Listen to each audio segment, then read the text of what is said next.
6일차 아침 장기 여행이기도 했고 숙소를 바꿔 1인실이라 그런지 정말로 푹 잤습니다. 늦잠을 잤거든요. 가면 갈수록 일정이 널널해지기도 했고 이날은 정말 시간에 구애받지 않고 편안하게 나왔습니다. 이번에 갈 곳은 우에노에서 13km 정도 떨어져 있는 곳인데요. 한 번에 가는 기차가 없어서 전철을 타고 그 다음에 환승을 또 해야 도착하는 곳에 있습니다.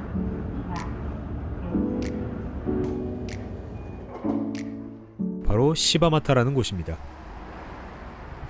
지도를 따라서 강변을 향해 쭉 걸었는데요. 만나는 사람들이 거의 없었고 정말로 한적했습니다. 시바마타는 이자카야 토모에서 만난 분들에게 들은 현지 추천 여행지인데요. 그렇게 계단을 따라서 강변으로 올라가면 정말로 확 트인 풍경이 저를 맞이해줬습니다. 햇빛도 세고 날씨도 더웠지만 길을 걸어가면서 이 분위기 자체를 느끼고 싶더라고요. 뜻밖의 수학이란 말이 정말로 어울리는 장소였어요. 마냥 계획을 꽉 채우는 것보다 이렇게 현지에서 추천받는 것도 정말로 재밌는 경험인 것 같아요. 목적지로 가는 길에 잠깐 벤치에서 쉬었습니다. 일본에서 가장 기억에 남는 장면이 무엇인지 떠올리자면 바로 이 순간이었어요. 정말로 바람이 시원했고요. 어떻게 보면 이번 여행의 목적이 이런 자유로움과 여유를 찾기 위해서였으니까 정말 의미 있었던 것 같습니다. 강변을 쭉 따라가다 보면 목적지와 이어지는 계단이 나옵니다. 쭉 타고 어떤 정원을 지나서 일본 전통 가옥으로 지어져 있는 건물이 보여요. 그래서 그 안으로 쭉 들어가게 되면 매일매일 색다른 화과자와 녹차를 즐길 수 있는 곳, 바로 야마모토 테이입니다.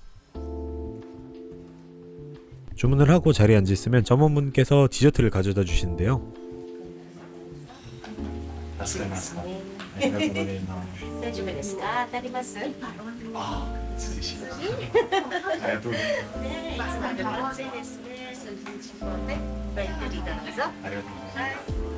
이런 화과자는 처음으로 먹어봤는데 입에서 앙금이 녹아내리는데 그 달달한 맛이 저의 피로를 채워줬고요. 옆에 있는 씁쓸한 녹차는 생각보다 많이 쓰지 않았어요. 나중에 밑에 깔린 것까지 먹었을 때 좀 썼지만 화과자의 달달함과 녹차의 씁쓸함이 정말로 조화로웠습니다. 이 야마모토 테이 안에는 에어컨이나 온풍기 같은 게 없어요. 보타츠 바닥으로 되어 있어서 한여름에도 그렇게 뜨겁지 않았고 오히려 시원했고 내부의 인테리어들이 저희가 미디어에서 볼 수 있는 일본의 전통 가옥이라는 느낌이 정말로 잘 느껴졌습니다. 나갈 수는 없지만 밖으로 보이는 정원이 물소리까지 들리면서 안에서 조용히 시간을 보낼 땐 평화로웠다는 말이 가장 잘 어울리는 것 같아요. 나가서 역으로 돌아가는 길엔 일부러 시장 거리를 걸었어요. 가게나 간판들이 도시에서 볼 수 없는 디자인을 가지고 있었고 가다가 무슨 빙수집이 있길래 바로 들어갔어요.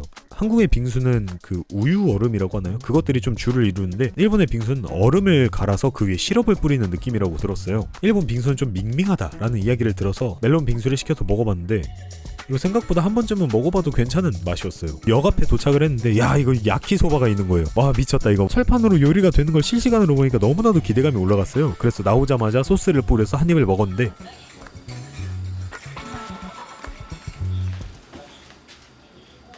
일본의 야키소바 맛집을 아는 분들은 꼭 댓글을. 바로 다음 장소는 시바마타에서 약 40km 정도 떨어져 있는 곳으로 갔습니다. 사실 도쿄를 간 가장 큰 목적 중에 하나가 바로 이곳에 있었는데요. 금, 토, 일, 요일 같은 경우에는 웨이팅을 해야만 1시간 안에 들어갈 수 있는 유명한 집입니다. 바로 야키니쿠 츠루야, 고독한 미식가에서 나왔던 야키니쿠 집입니다. 제가 앉은 자리도 우연히 고독한 미식가에서 나왔던 바로 그 자리였어요. 잠깐 옆 사람 테이블을 보고 있었는데 야 이거 너무 맛있겠는 거예요. 야키니쿠 츠루야의 특징은 한국어가 편안하게 가능한 장소인데요. 그래서 메뉴를 시켰을 때 편안하게 한국어로 설명을 해주십니다. 안창살, 하란, 시비레, 흉선입니다. 여기 있는 양배추는 가장 작은 소자입니다. 아는 맛이 힘들다는 것처럼 영상을 찍으면서 너무 먹고 싶은데요. 살짝 탄 것 같으면서도 입에 넣었는데 정말로 맛있었어요. 공깃밥 하나랑 양배추를 거의 다 먹었는데 진짜 배가 터질 정도로 먹었습니다. 한국에서 왔다고 하니까 묘함을 주셨어요. 가격은 공깃밥과 양배추 그리고 고기 3개를 시켰을 때 가격이 약 5만원 정도 나왔어요. 그래서 한번 마음 잡고 가시는 걸 정말로 추천드릴게요. 최근 시간대에 가까이 오니까 사람들의 뒷모습을 봤을 때 이제 나도 출퇴근을 해야 되는구나 라는 생각이 들어서 여행이 끝이 난다는 게 살짝 아쉬운 마음이 들었습니다. 마지막 날 아침도 푹 자고 느지막하게 일어났습니다. 그동안의 여행을 생각하면서 짐을 싸고 밖으로 나왔습니다.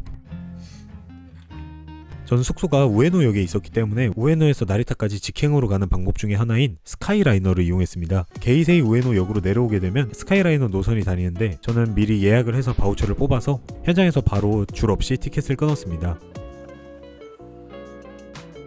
그렇게 편안하게 공항에 도착했지만 여기서 문제가 하나 발생합니다. 무게를 쟀는데 22.5가 나와가지고 급하게 가방을 하나 샀습니다. 분명히 한국에서 출발할 땐 캐리어 무게가 12kg밖에 되지 않았는데 가방 무게 최대치에 수화물 8kg까지 포함해서 그렇게 묵직하게 집으로 돌아오게 되었어요. 그렇게 비행기를 기다리면서 이번 여행을 마무리하게 되었습니다. 처음으로 혼자 해외여행을 떠나보았는데요. 여행을 마치면서 하나의 대립했던 글을 본 적이 있어요. 여행은 자신의 생각과 식견을 넓힐 수 있는 배움의 기회가 된다 라는 글과 여행은 그저 자신의 유흥을 위해 떠난 하나의 놀이일 뿐 그 이상도 그 이하도 아니게 된다. 저에게 적용을 해보았을 때 일적인 식견이 그렇게 늘어나진 않았겠지만 저와 전혀 다른 곳에 사는 사람들과의 대화를 통해서 그분들의 삶을 엿볼 수 있었고 때로는 위로와 굳이 계획을 안 세워도 즐겁게 놀 수 있는 저에 대해 새로운 모습을 알 수 있었고 그 다음에 오로지 유흥을 위해서 재미를 위해서 떠났지만 혼자서 촬영을 할 수 있는 범위나 그런 스킬들을 많이 늘릴 수 있었던 것 같아요. 모든 이야기들을 종합해봤을 때 저에게 여행은 도전이었던 것 같습니다. 이 도전은 단순히 여행뿐만 아니라 새로운 직장, 새로운 장소, 새로운 사람들을 만나며 처음을 경험하게 될 저에게는 큰 가치가 있었던 도전이었던 것 같아요. 이 여행에 겁나게 의미를 담아보자면 새로운 상황을 마주하면서 도전하게 될 일들이 있을 텐데 그 사이에서 힘들고 어색함도 있겠지만 결국에는 하나의 가치에 도달할 수 있는 그런 모습이었으면 좋겠습니다. 저의 7일간의 여행을 봐주신 모든 분들에게 정말로 감사드리고 또 다른 이야기로 찾아오겠습니다. 그럼 이만.